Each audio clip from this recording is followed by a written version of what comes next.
Hi everybody, this is our PhoneArena video review of the HTC Desire Z. That's the European and Asian version of the T-Mobile G2, which is only sold in the States. And both phones are heirs to the first ever Android phone, the T-Mobile G1. The HTC Desire Z doesn't have the HSPA Plus connectivity of the T-Mobile G2, but it has the newest version of the Sense user interface, which adds some cloud-based services to the HTC phones and some additional functionalities that we will review in depth in the interface part. The screen has grown 3.7 inch, 480 by 800 pixels, much larger than the original on the G1. And it's a Super LCD screen, meaning that it has higher contrast and brightness, also wider viewing angles. It's a great screen both indoors and out. We have to say maybe only the Motorola Droids and of course the iPhone 4 have better screens, mainly in terms of resolution, since the technology used is the same. Similar to the T-Mobile G1, the HTC Desire Z has a physical keyboard which is attached to the screen part with this mechanism called the Z-hinge by HTC, innovative mechanism which stirred a lot of controversy. People were reluctant to use it because they felt it might be fragile, prone to breaking. We didn't experience any issues with opening and closing the handset, so we don't know how it will perform in the longer run, but for now everything seems okay. The only thing we're concerned about with the Z-hinge is that the video cable here that connects the LCD screen part with the chipset in the keyboard part is exposed, so it might be prone to damages. But we're sure that HTC has tested the phone thoroughly before releasing it, so we wouldn't worry too much about it. The keyboard itself is quite good, 4 rows of keys, chiclet style keyboard, but to be honest there's not enough space between the letters to allow fast typing. Maybe you can reach fast typing with a lot of practice, but for now it's just regular spaced keys which don't allow your thumbs to dance on them quickly. Besides, the travel of the keys is a bit shallow. There's this rim here surrounding the place where the keyboard is, which doesn't allow you to press them firmly.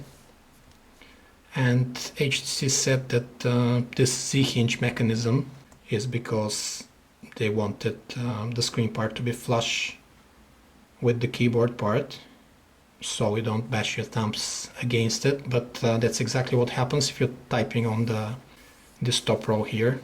So we didn't really see a point of making the Z-hinge as opposed to regular rail mechanism, spring loading mechanism. Moreover, the screen doesn't tilt or anything, so we could have gone without the Z-hinge, but the phone had to stand out somehow, so we don't blame HTC.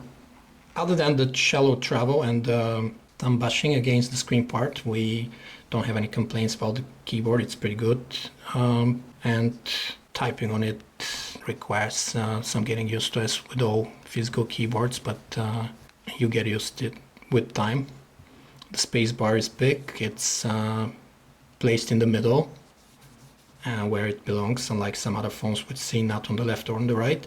There are 2 programmable keys by it for launching applications or any other functions you assign to them. A neat trick is when you're holding a letter on the physical keyboard, all the versions of this letter, accented versions appear, so if you want to be typing in French and German, you don't even need to change the layout, which is a good thing. Other than the keyboard Z-hinge opening and closing mechanism, which is an innovative thing, the HTC Desire Z is certainly a looker. It's a bit on the heavy side, 180 grams. It's not as thick as we are used to seeing handsets with physical keyboards, but since it's so heavy, it's solid, feels nice in the hand, and the usual great HTC industrial design we can see all around. Brushed aluminum here on the battery cover and in the front surrounding the screen. The left side of the keyboard part has the micro USB port and the volume rocker. The top has the standard audio jack and the power lock key.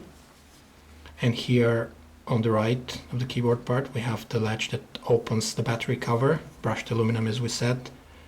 We have the speaker here, the 5 megapixel camera with LED flash. To fire up the camera, there's a physical button in the screen part. If you press it quickly, you won't get into the camera interface. If you hold it, then you get in.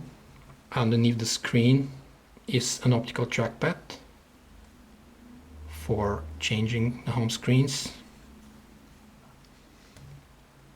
or navigating in menus and applications. You can fire up links in the browser with it, start applications, navigate in. The virtual keyboard is already good enough. If you're used to virtual keyboards, you won't need the physical one, to be honest. But there are people that need a physical keyboard. There are 4 capacitive touch keys for the 400 functions here, and it runs Froyo out of the box. It runs it with a second generation Snapdragon chipset, 800 megahertz, but it makes some records in benchmarks since it's made with a new process which makes it much faster than the first generation, even in 1 gigahertz. And the new version of HTC Sense user interface here runs extremely smooth, no lag whatsoever. To start off with the new features of the Sense user interface, we want to show you how quickly it boots up the phone. First, let's shut it off. It takes about 5-6 seconds for the phone to shut off. And then let's turn it on again.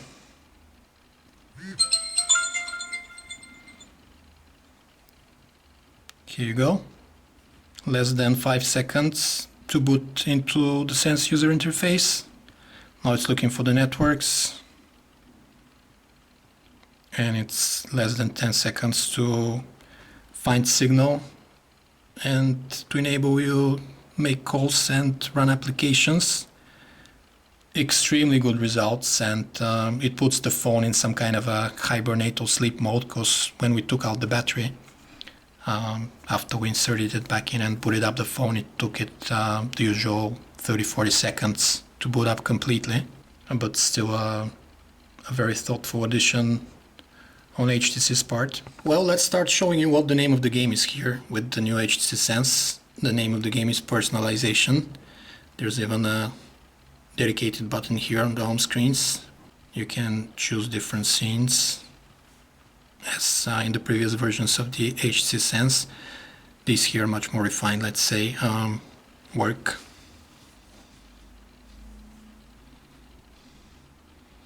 You go into dual clock mode with your agenda, emails, stock market, calendar, widgets, etc. But within the different scenes, you can choose different skins now. There are a number of skins already in the phone. Let's apply this wood-like skin. And you can download much more from htcsense.com when you register. You see, even the widgets are skinned accordingly. Everything is smooth. This 8 MHz Snapdragon is much faster than the previous generation 1 GHz. And it already made some records in the benchmarks out of the box. Let's return to the default HTC scene. We'll still be using the new skin. There are a lot of other personalization options besides scenes and skins. The HTC wallpapers, a number of those.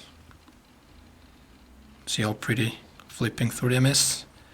Then we have the Android Live wallpapers. And you can use still stuff from the gallery. Widgets. See a huge number of widgets here. And there's some new stuff, settings, which you can place on the home screens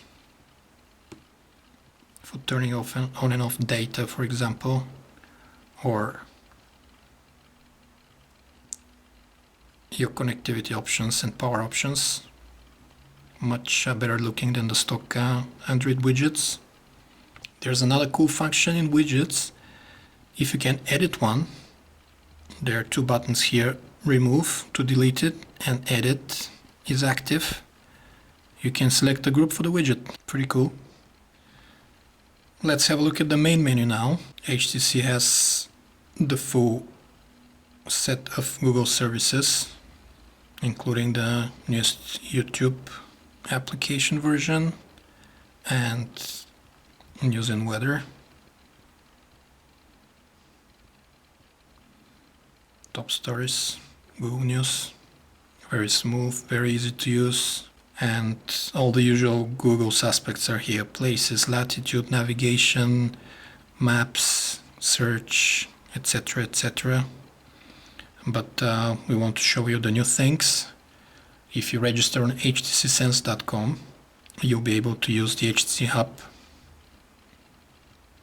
which allows you to download additional widgets. Let's download this English-French translator here, let's say. Okay, it started pulling it off HTC Hub. The other new thing, you can download wallpapers, additional scenes, avid reader, entertainment, music lover. Wow, I feel like a kid in a candy store here. New skins, that's for the music lover scene. Sound sets. Just see how many of them there are, and the service is not even fully operational.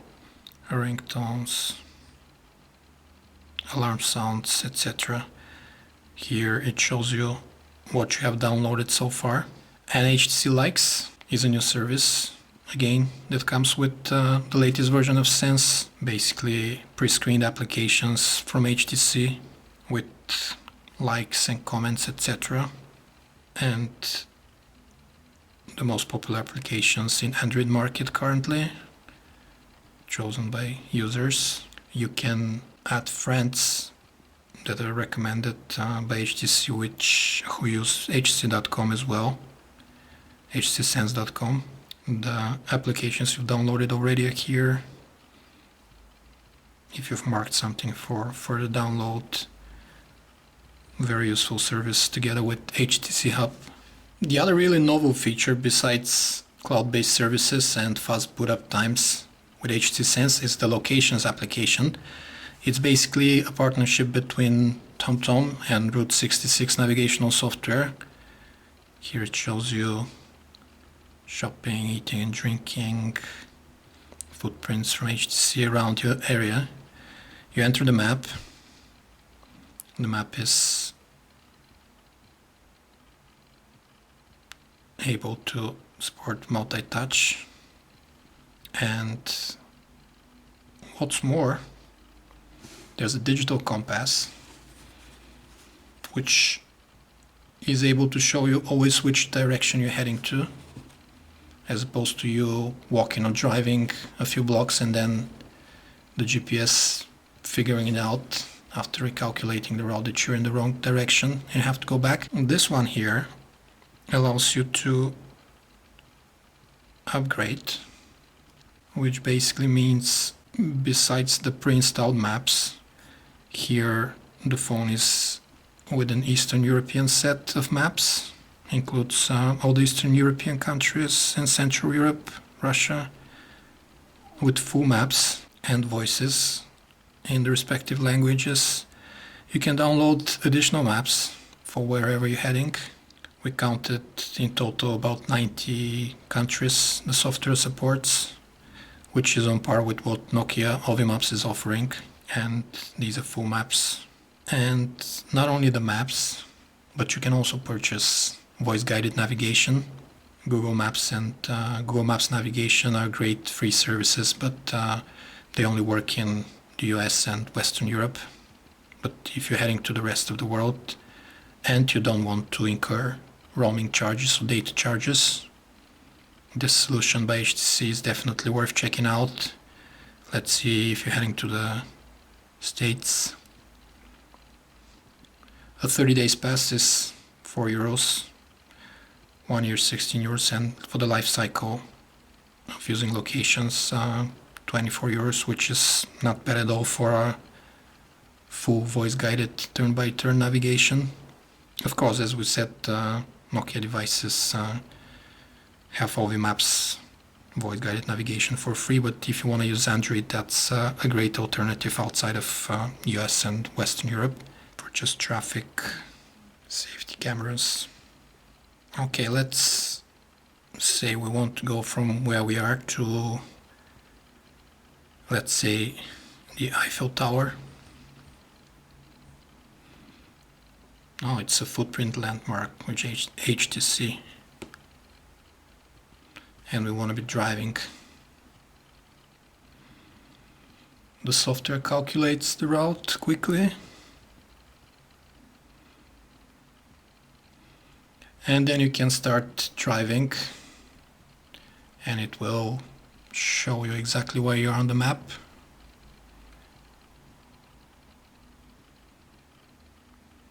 There's a car interface as well with big icons. 2,600 and something kilometers. But we actually want voice-guided navigation. We want voice-guided turn-by-turn. You can activate this for 30 days trial period. And we did, just to demonstrate you how it works. Basically, it's as if you've purchased the Route 66 navigational software. It will calculate the route now and take you to the Eiffel Tower with turn-by-turn navigations if you have purchased this service.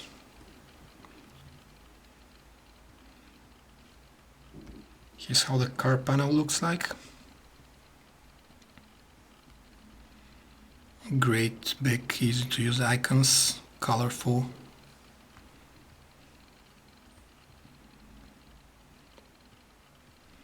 What's nearby? Gas stations.